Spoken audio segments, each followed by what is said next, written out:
Now we should have sound. Yeah. Matthew. All right, Matthew 18. All right. Matthew chapter number 18. We are going to continue looking at, we'll conclude looking at this thing of greatness, kind of looking at the seriousness of greatness explained. And we looked at the signs of greatness last week about a heart of humility, a heart of helpfulness, and a heart of holiness. And so the Lord He's still continuing that thought. He hasn't concluded that fully. And so we'll begin reading. I'm going to begin reading with verse 7, which is what we looked at last week, but just as kind of a contextual thing. But our verses will be verse 10 down through verse 20 that we're looking at. But he says in verse 7, "Woe unto the world because of offenses, for it must needs be that offenses come, but woe to that man by whom the offense cometh." Okay, so he is letting us know that, offenses they're a must. Okay, I know it sounds odd, but he's just establishing the fact that they will come, they must come, the world that we live in. But he warns, those that are bringing the offense, the causing someone to stumble.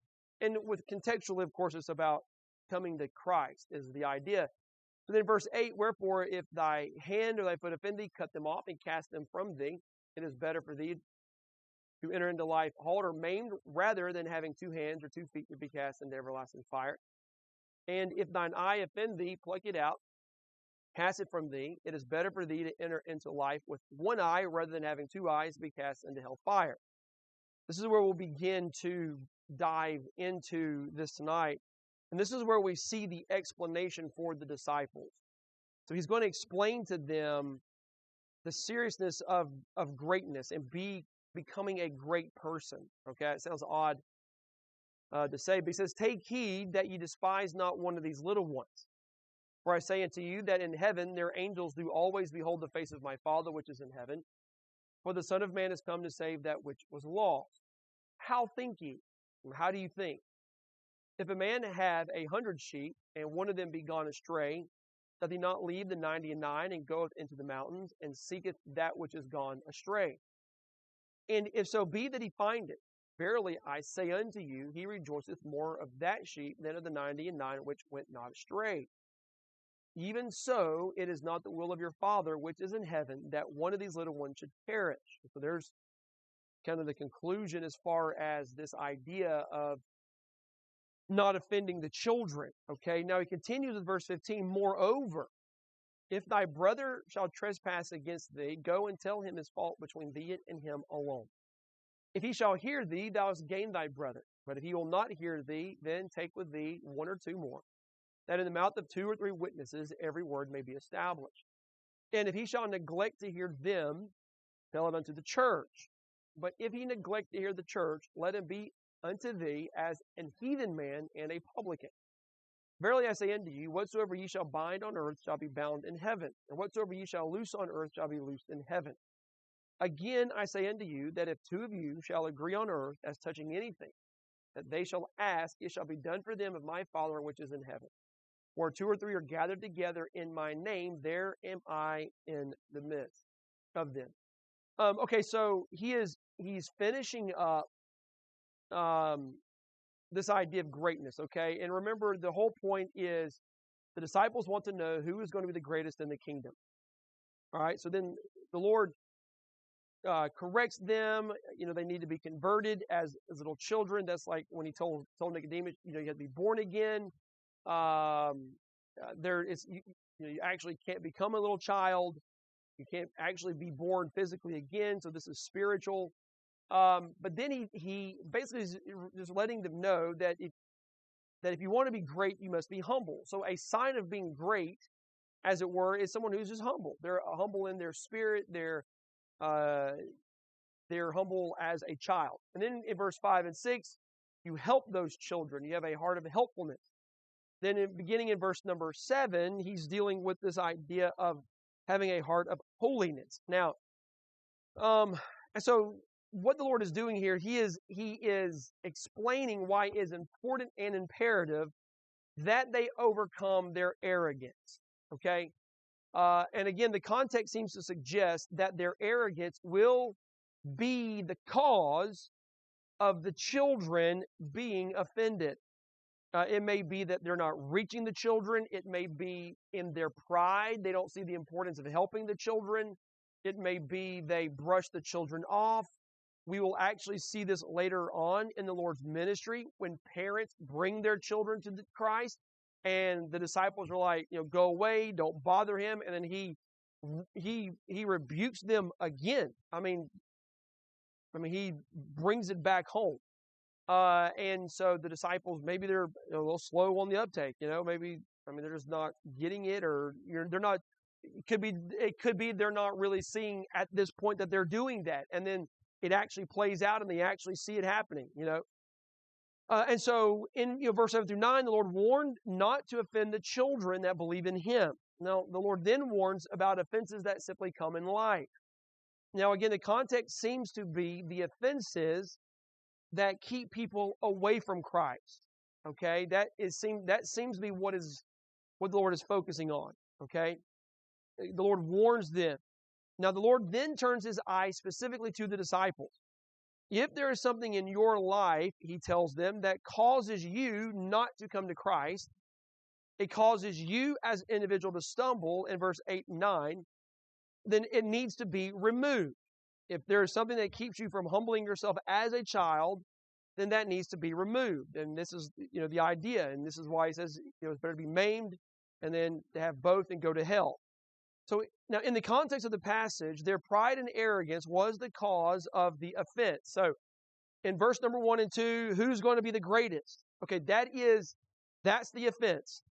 That is what is causing them not to come to Christ. Now, again, they're already coming to Christ. They've already received Him.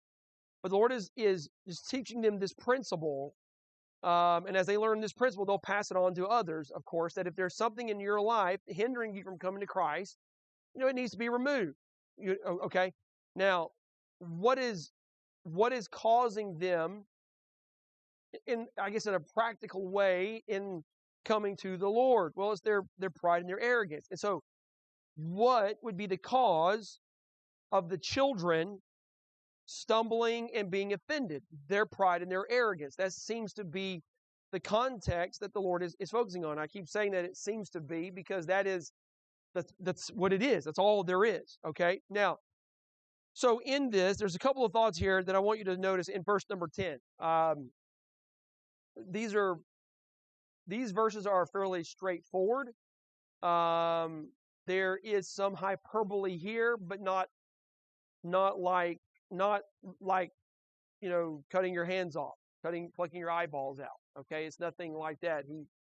He's sort of bringing it back down from away from the hyperbole, that type of language. So in verse 10 he says, "Take heed that you despise not one of these little ones." Now, so he's explaining to them why they need to get over this arrogance, why you need to be careful about this. Why? Well, notice the instruction from God. And now what is that? He says, "Take heed that you despise not one of these little ones."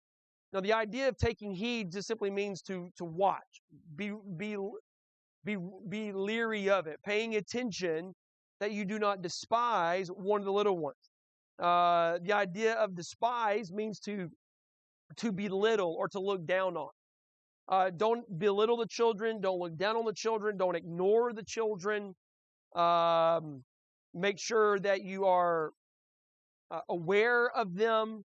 Okay, so again, the context seems to be the little ones, just little children in general. Now, it may be that the Lord is specifically speaking about the little ones that believe in Him. Now, I don't think that it's just those because of verse number 14. Okay, I think that the context is that the Lord is emphasizing children in general. Okay, so do not despise them. Okay, do not look down on them. Now, why though? Notice the intention of God. Now, this is pretty powerful to me. Verse 10 and 11. So he says, take heed that you despise not one of these little ones, for I say unto you that in heaven their angels do always behold the face of my Father which is in heaven. Now, this is odd. We hear about guardian angels, right? Well, this is a verse that is often used to quote that we may have guardian angels. If, at least children do anyway, and that's the sort of the emphasis that some take. See, their angels are always beholding the face of my Father which is in heaven. And I'm not going to belittle that. I'm not going to say that that's not true. It's very well may be that the Lord is wanting us to know that the children have guardian angels. We have guardian angels, that there's angels that are assigned to people and they're watching them, okay? But notice the service of the angels. This is what is fascinating. So the Lord tells them, you be careful not to despise them. Why? Because these children, they have angels that are standing in the presence of God. Now, this does not imply that the angels will keep bad things from happening. Okay, we know that. Okay, we can't say, well, you better be careful, God's going to get you those angels. Well, no, we can't say that because we know that bad things do happen to children. Okay, and this does not imply that children have angels that are going to protect them from the bad guys. Okay, the point is that God is taking an interest in the children. Okay, He is, and as He is taking an interest in the children, so should we. It may be that that these angels are overseeing them and watching over them. We do not know all that is implied, but we do know that Jesus wants His disciples to understand that God the Father is serious about these children. It may be that this may sound odd, okay? But we know that there are books in heaven. It may very well be that angels are assigned to children, and when someone mistreats a child, God is recording what has been done to that child. And that, one day, God was going to bring up the individual that committed these atrocities and hold them accountable for that. Okay? And I get it. Children may grow up and hate God, and I know all of that happens, okay? And that's, not trying to answer that tonight, but what the Lord is emphasizing to His disciples is that the Father is serious about these children and that there are angels, it seems, that have been assigned to them that stand in the presence of the Father. Again, do we know all that is implied? No. Other than God knows what is happening to these children. He does know. Okay? And we lived in a fallen world, and there are consequences that go along with certain things because of sin, okay? But notice the service of the angels. But then secondly, and this is the explanation for the disciples, right? This is the intention of God. He wants them to know this. There's angels that are serving them, but notice the seeking by the anointed in verse number 11. Now he says in verse 10, the angels are beholding the face of God in verse 10, and in verse 11, for the Son of Man is come to save that which was lost. So take heed that you do not despise one of these little ones. Why? Because the Son of Man has come to save that which was lost. The Lord just simply makes the statement. He's going to dive deeper into this, okay? But He has come to save and to seek after those that are lost. That would include these children. Take care of the children, Christ says, because I have come looking to save them. Do not cause them to stumble. Do not offend them. Do not despise them. Do not do something that's going to keep them from me. Why? Because the Father in heaven has angels that are watching, and because I have come to save them. I am seeking for them. They are important to me. Okay? And of course, and this is of course why, ministry, children's ministries and churches and things like that are important, and being patient with them and giving them the gospel and things like that. Now, so then to tie this in, the Lord gives us an illustration. All right, verse 12 through 14. All right, I didn't break this illustration down or anything because, I want to make sure we get into the other part. But it's pretty, when I say self-explanatory, I mean, it's very just black and white. It is. He says, how think ye? So how do you think about this? Or what do you think about this? How do you think concerning what I'm about to tell you? Or even, how do you think about this, gentlemen? What do you think about me saying this about these children? Maybe the men were thinking to themselves, Jesus, really? Rabbi, are you serious? We got to pay attention to these children? Are you kidding me? So then, I mean, we don't know. I'm reading into that. But maybe the question, how think you? Maybe the Lord perceives that they're a little, not myth, but what? Kids? What? Just let me ask you this. What do you think about this?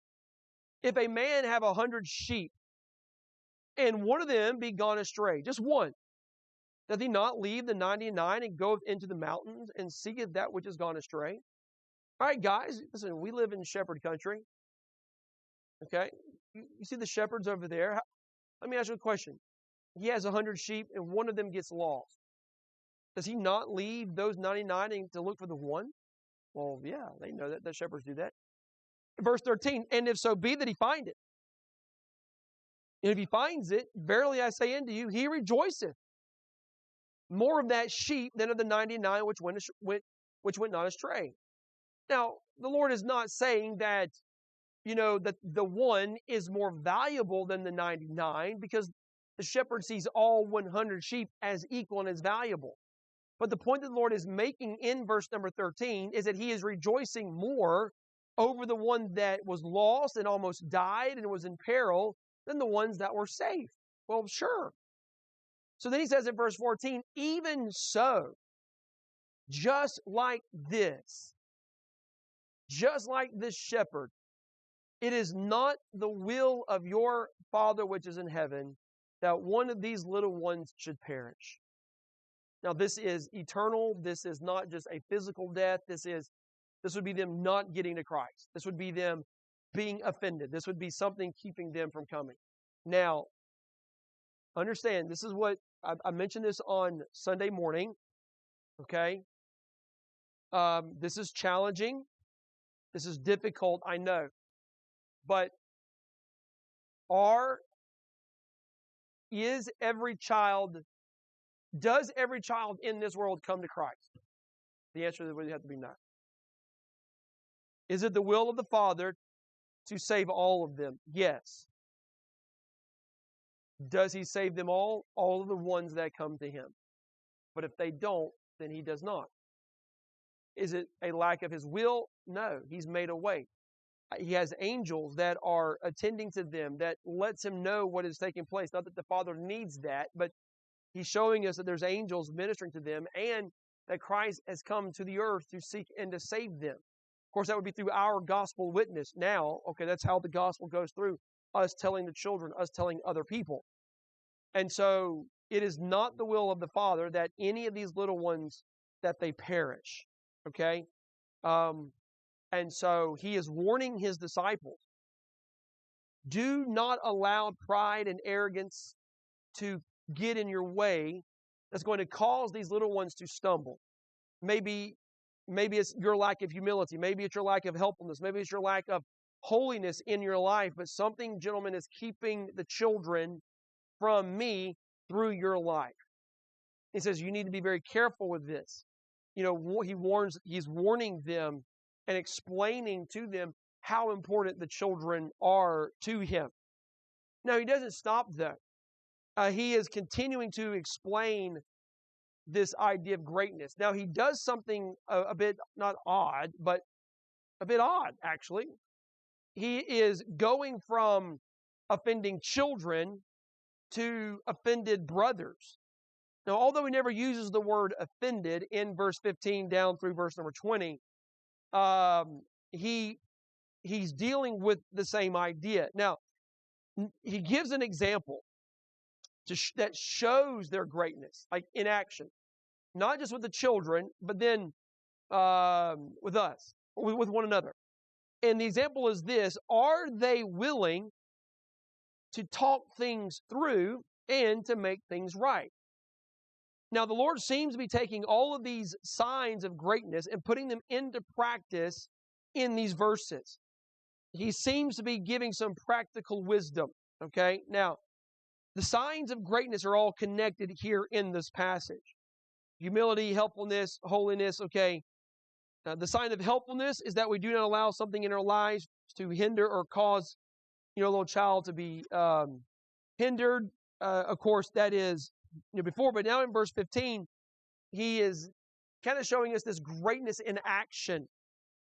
Now, so I've got just a few points here, and then nothing super deep, really, or that even needs necessarily a whole lot of explanation per se, but it's here. So notice in verse 15 through 18, he deals with conflict resolution.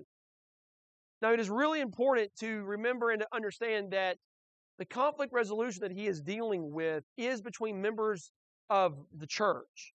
Now, he mentions the church in verse number 17, and the word church here just simply means, the called out assembly. It's anyone that is a follower of Christ and they're called out. There's called out group of them, meeting and things like that. Okay, the church has not been established yet, but he is giving them some wisdom and personal advice, as it were, practical advice on how to deal with problems. Now, can these principles be applied in any area of life, like on a job or in a business or something? And they could be, sure. But these are things that are specifically speaking about the church. Now, so it's about conflict resolution. In verse 15, he says, moreover, if thy brother shall trespass against thee. So notice he's talking about a brother, not a physical brother, but a spiritual brother. And of course, this is brothers and sisters, okay? This would be the family of God, the family with Christ. So if your brother shall trespass against thee, go and tell him his fault between thee and him alone. Shall he hear thee, thou hast gained thy brother. So notice, what does the Lord say to do? Address the issue. Now, in this verse, we are told how we should deal with situations where our brother has trespassed or sinned against us. Now, the word trespass is, in other places in the Bible, is translated like sin or to miss the mark, to go beyond. So if your brother trespasses or misses the mark against you, in other words, there is a fence, there's a line, there's a boundary, and someone has crossed that boundary in relationship with you, okay, within the church, between brothers and sisters in Christ. Okay, they've crossed that line. Maybe I'm trying to think. I don't want to say like this offended you, but maybe they hurt you. Okay, maybe y'all are talking and let me turn. Sorry, that off. That was my phone. I thought it was on silent. Well, that's embarrassing. Make sure you turn your cell phone off, and so put them on silent and vibrate. That scared me. Wasn't expecting that. Not an alarm, but anyway.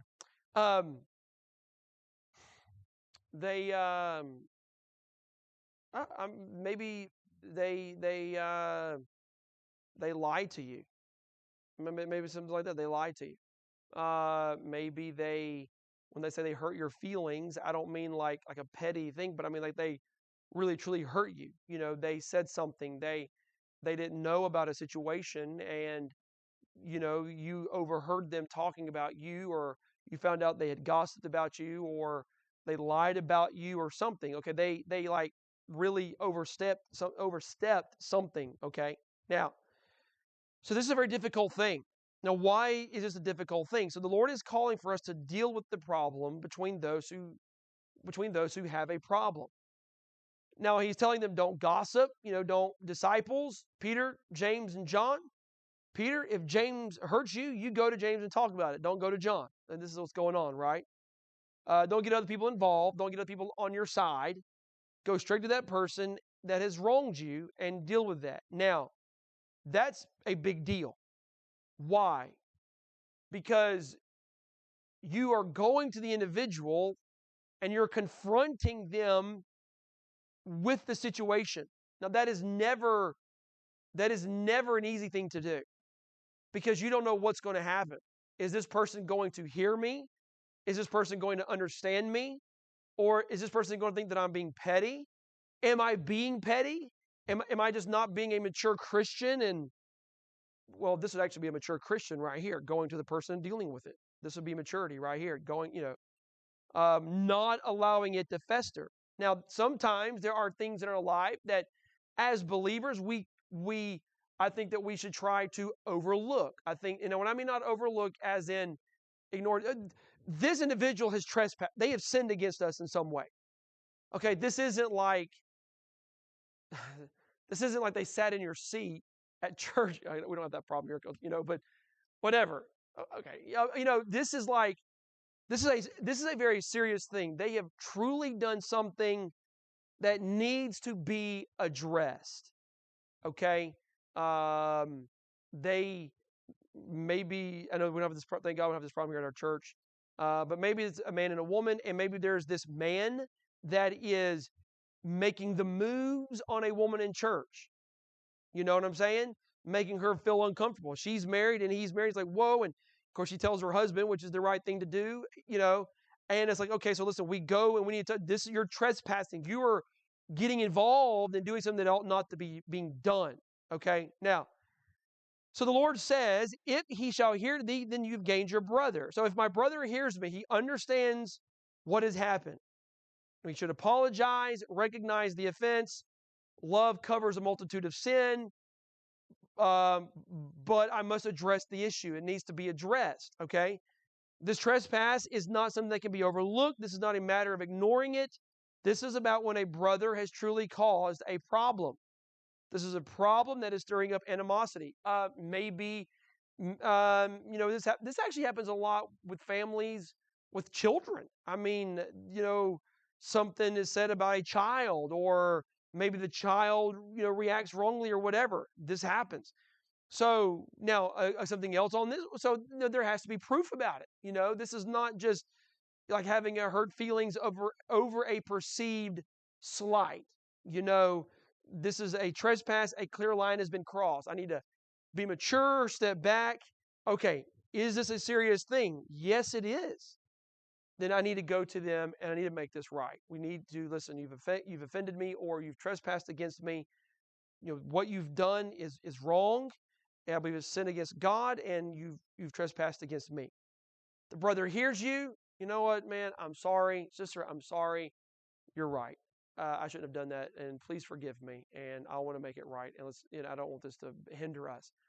Boom, you've gained your brother, and then we move on. But then he says this. Notice but what if the adversary ignores verse 16? But if he will not hear thee, so he doesn't listen. He just ignores it. He's like, you know what, whatever, man. You know what, just you know what, no. I don't care what you say.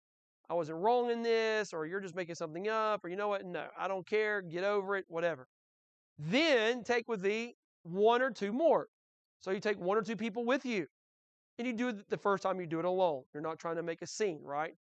You're still not trying to make a scene, so you only take two people. You don't need to take an army. Take one or two people. Why? So that in the mouth of two or three witnesses, every word may be established. And so in other words, I'm going, then I take one person, that's two. Or if I take two people with me, there's three people. So in other words, it's not my word against his word, but it's our word against the brother's word who is not listening. So if the adversary ignores, then take at least one or two people. So there's at least two or three people there as a witness, so that every word may be established. Now, is this to cause intimidation? No, this is not to cause intimidation. Is this going to cause intimidation? Probably so. The Lord knows that. The Lord is not foolish. Is this going to cause the person to become very defensive? Yes, it's going to cause the person to be very defensive. So why is he doing this? So what is going on? There's a couple of things that are going on. One, it is establishing the fact that our brother is not willing to make this right. And again, this is not,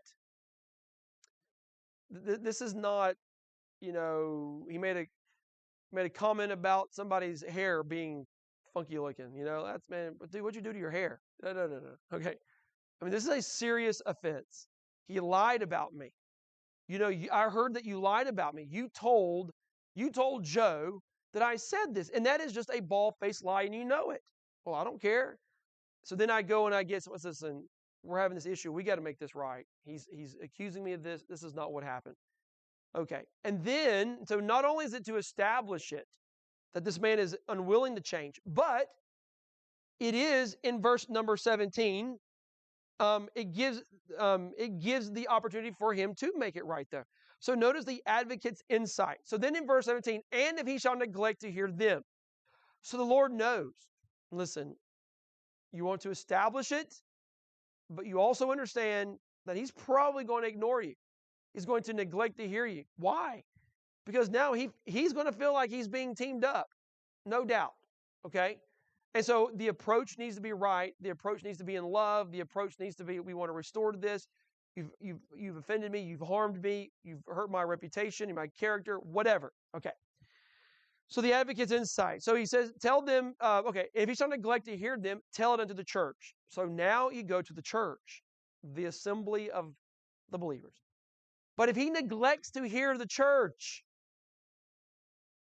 let him be unto thee as an heathen man and a publican.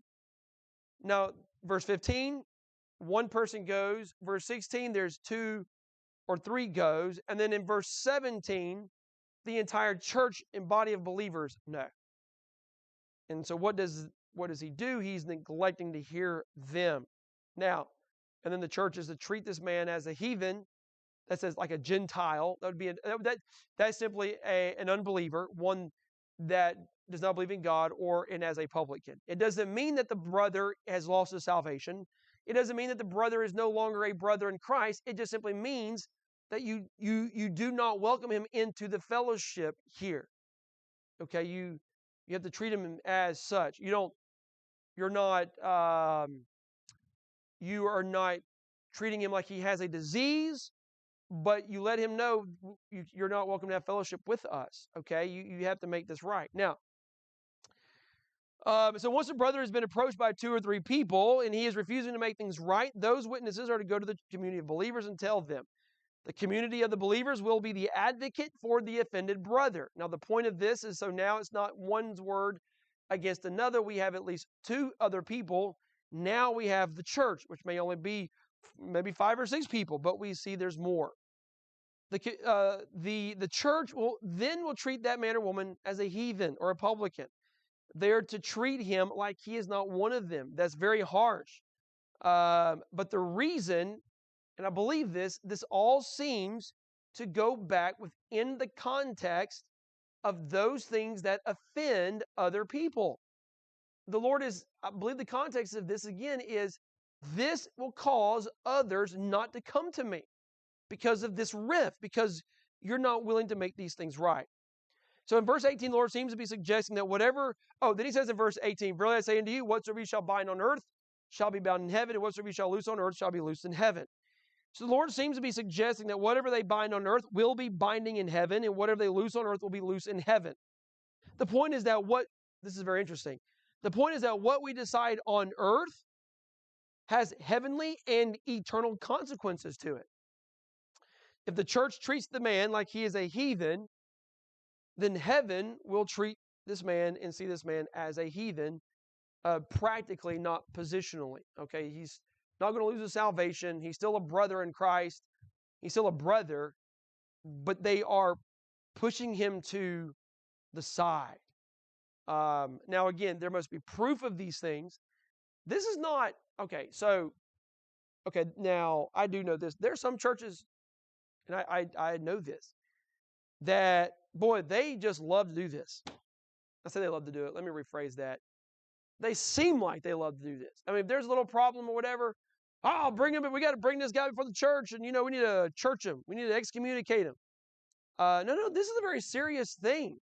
Okay, this is not to be entered into lightly. All right, I notice that the Lord is giving, there's 3 distinct stages and steps to this that the Lord wants to be addressed, okay? And it's about this thing of offense. It's about offending,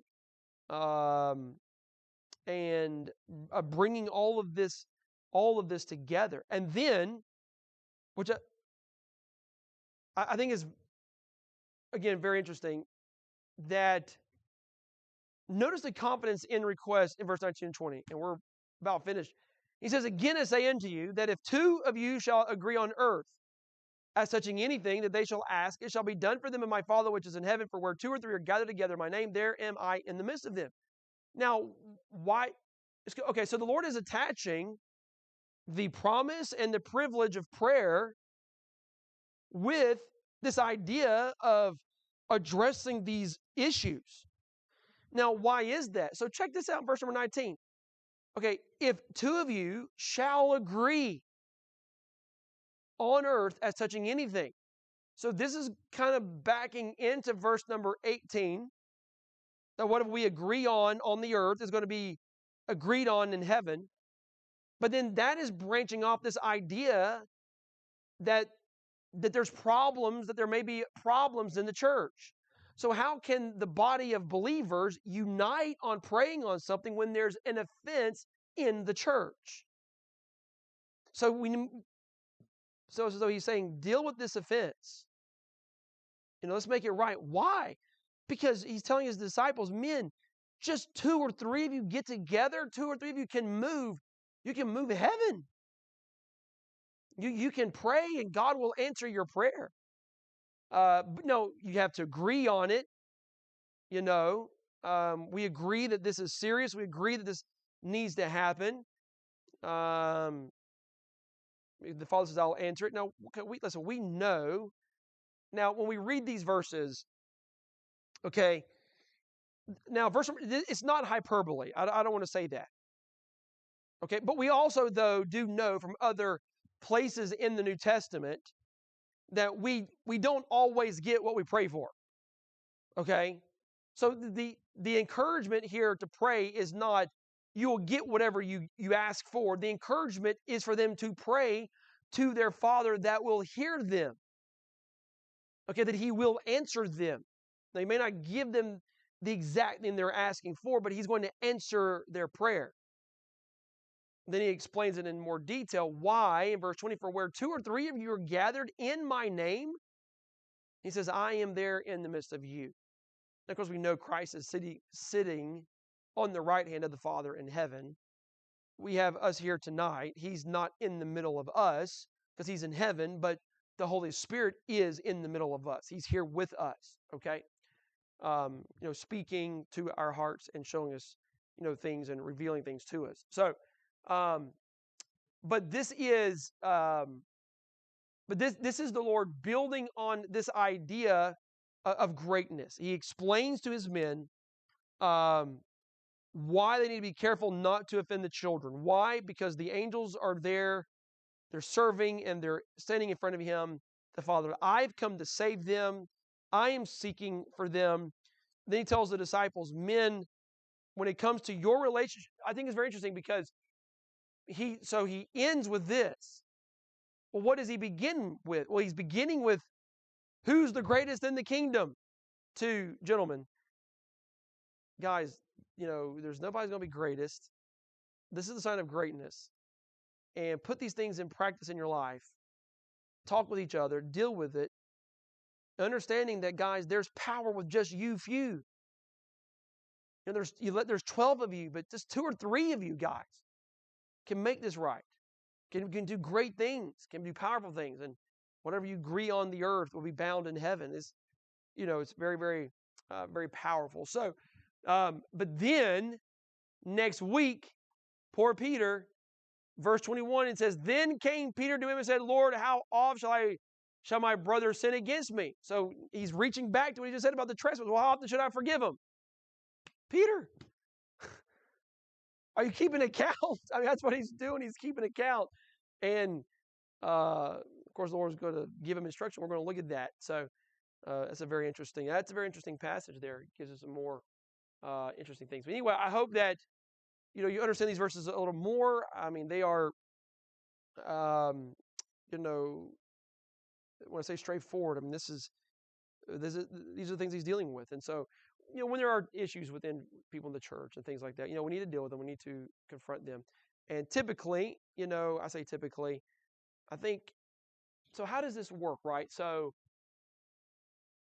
You have, I know this is kind of off. We're almost finished, but I guess I want to just make sure I'm explaining this all. So we have two people that are involved, right? We have Peter and John. Peter and John. They're friends. They're fishing partners. They're the two that go to the tomb at the end. Peter and John. Peter and John have a problem. Okay, they're wanting to know who's going to be the greatest. And so the Lord goes through all this stuff about being the greatest, and then He gives them this example. Peter and John, if you guys have problems, if you have an issue, go to John. Go to Peter. Okay, you deal with it. Peter, you have a problem with John, and so you go to John. John, are you wrong? Well, I don't. Okay, well, are you going to have a heart of humility and confess that you've been wrong? Peter, are you going to have a heart of humility, not going in brazenly and brashly, but understanding that this is sinful, this is an offense? Humble yourself, be helpful, be holy. John, the same thing. So all of these things are somewhat interconnecting here in this in the example that he is giving to them. So, but we'll pray and be finished this evening, and yeah, we'll be finished. Thank you all for coming tonight. Look forward to seeing everyone on Sunday morning.